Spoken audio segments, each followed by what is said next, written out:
He cut the line. So I took the one thing he needed most. He mocked the elderly. I made sure karma hit hard. No gas. No food. Revenge at the grocery store. He looked me dead in the eye and said, "I don't see anyone standing in line." The elderly folks he just cut in front of, sitting quietly behind him. That smug little smirk? Yeah, it lit a fire in me. And when he turned his back, I took something he desperately needed.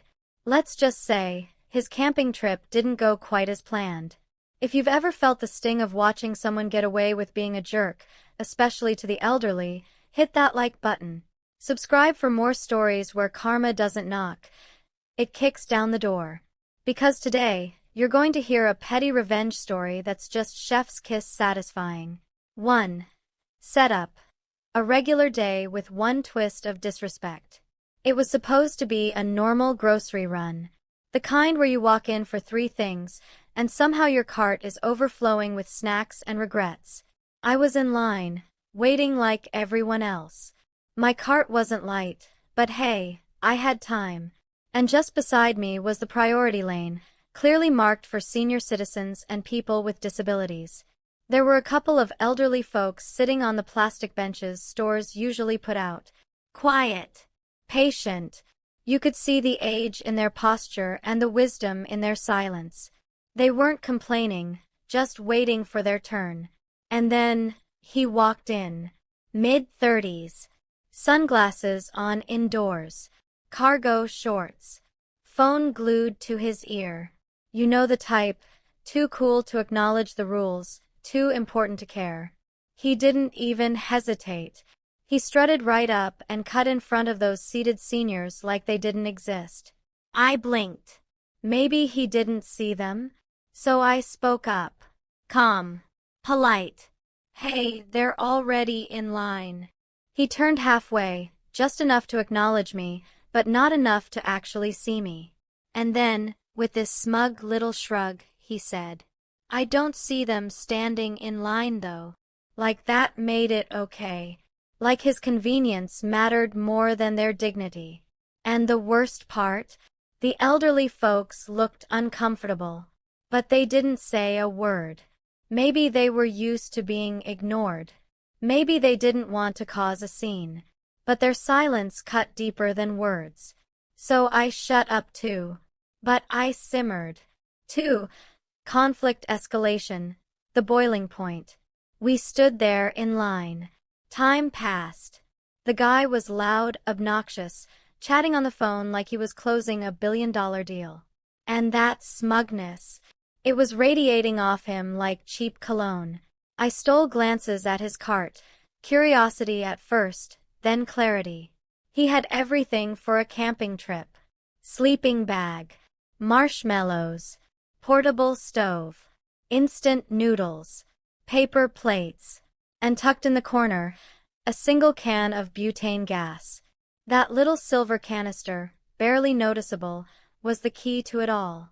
Without it, no fire, no hot food, no coffee, just cold noodles and disappointment under the stars. That's when the idea hit me. I didn't plan it. It wasn't premeditated. But it felt right. He turned, laughing at something on his phone. I turned too, toward his cart. One smooth motion. I reached in, plucked the butane canister from the cart, and slid it into mine. Heart pounding, palms sweating. It felt like I was defusing a bomb. And just like that, he never noticed. 3. The turning point. Checkout and the sweet setup. He finally got to the cashier, still on the phone, of course, and checked out. I watched him leave the store like nothing happened. Still smug. Still smugger than he deserved to be. Then I paid for my own things, including his gas. A small price to pay for justice. I walked out with a straight face, but inside I was cackling. 4. Revenge payoff. The taste of cold noodles.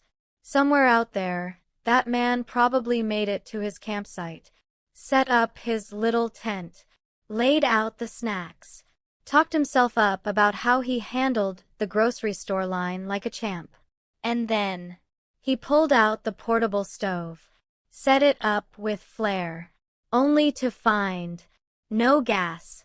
You could almost picture it, him patting down his bags, checking and rechecking the cart, looking around in frustration, maybe blaming the store, maybe blaming the cashier, but never once realizing that someone had silently served him the exact flavor he dished out to those elderly folks.